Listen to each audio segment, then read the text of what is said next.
Hello, in this video I compare the Asics Metaspeed Sky Plus with the Nike Vaporfly Next Percent 2.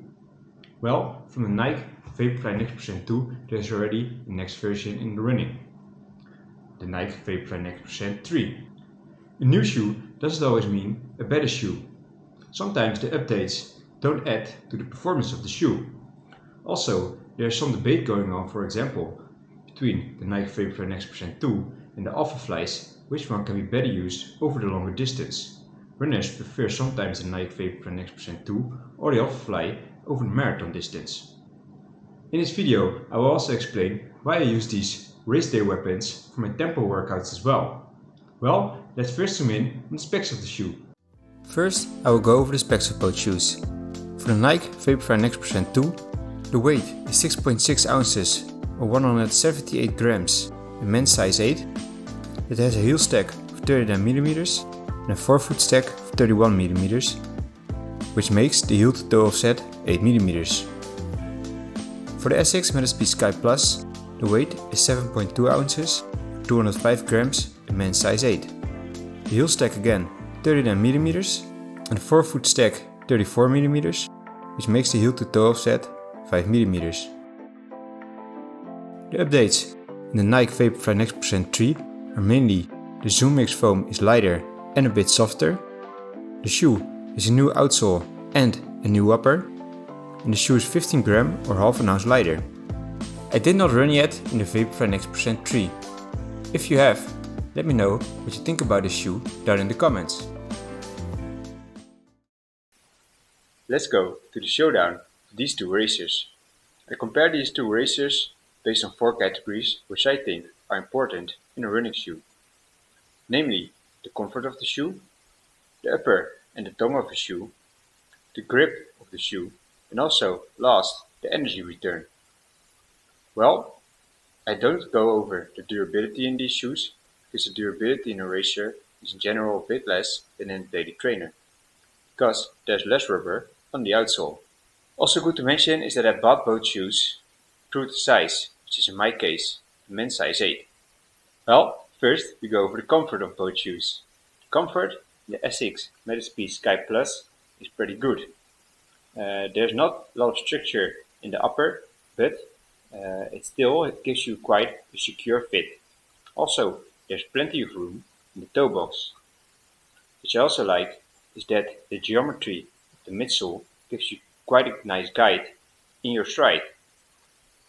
And overall, the comfort of this shoe is very good, like I said. I would rate it with a 9. And for the Nike Vaporfly Next Percent 2, the comfort is also pretty good. But it is a racer and there's a minor downside in the shoe, in my opinion. There's quite a high foot arch and also the midfoot is pretty small. So if you have wider feet, this could be a bit of a problem. I don't mind it that much because I consider this also a racer, and the upper gives you quite a nice structure and there's plenty of room in the forefoot for your toes. Overall, I consider the comfort in the shoe still pretty good, and therefore I rate it with an 8. Next, I go over the upper in both shoes. The upper is a very important part in the shoe in my opinion, because it determines for a great deal the weight of the shoe, the comfort and the breathability. Well, in the Asics Metaspeed Sky Plus, the upper is pretty comfy, and it's also very lightweight. It's also less stiff than the predecessor, where the upper was quite pretty stiff. Now there's a little bit less structure because of the laces with the rib design, like in the Vaporflies. The secure of your feet is still pretty good. Also the tongue is very soft, which I really like. Only one minor downside in this shoe is that I don't really like the material of the upper. It feels like a little bit plasticky, and although it is pretty lightweight, very thin, I still have some issues with the sweat in the shoe under very hot conditions like now in the summer. So if I do a long tempo workout, my feet start to heat up quite a bit. I don't know if other people also have this issue, let me know down in the comments, but it is pretty comfortable, but it has a minor downside. Therefore I rate it with a 7.5. For the Nike Vaporfly Next Percent 2, the upper is a little bit more stiff than in the Metaspeed Sky Plus, although it is still very breathable. You can see right through it. It also has the ribbed laces like in the Metaspeed Sky. The tongue is a little bit less soft and maybe a bit too short. This is not the most comfortable tongue, but yeah, it's still a racer, and they probably wanted to make it quite lightweight.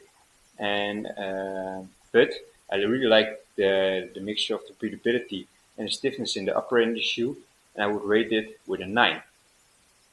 Next, to the grip in both shoes.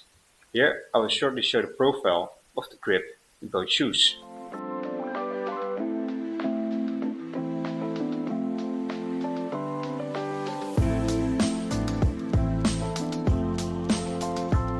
Grip is pretty important because in wet conditions, the shoe still needs to hold up in my opinion. I tested both shoes in the rain during a tempo workout. Well, the grip in the Asics Metaspeed Sky Plus is very good. Also in the corners I had no problem under wet conditions. In both shoes, the grip is placed only in the technical positions in the foot, like in the forefoot and a little bit in the back. Well, also in the Nike Vaporfly Next, you see the grip and the outsole rubber is in the forefoot. The grip, also in the Nike Vaporfly Next, holds up pretty well in the rain. There's a slight wind for the Metaspeed Sky, especially in the corners. The grip in the Metaspeed Sky Plus I found superb. In the Nike was good, but not superb, and therefore I rate the grip in the Metaspeed Sky Plus with a 9, and in the Nike Vaporfly Next with an 8.5. And last, to the energy return in both shoes. Both shoes have an advanced midsole technology and have a carbon plate over the full length of the shoe. In the Asics Metaspeed Sky Plus, the energy return is very good. Well, in both shoes the energy return is very good. In this version of the Metaspeed Sky Plus, place a little bit more foam under the forefoot than the previous version, but still it gives it a very solid and fast ride. In a Nike Vaporfly Next there's a little bit less foam in the forefoot, therefore also the heel to toe drop is 8 mm compared to the Asics Metaspeed Sky where it's only 5 mm.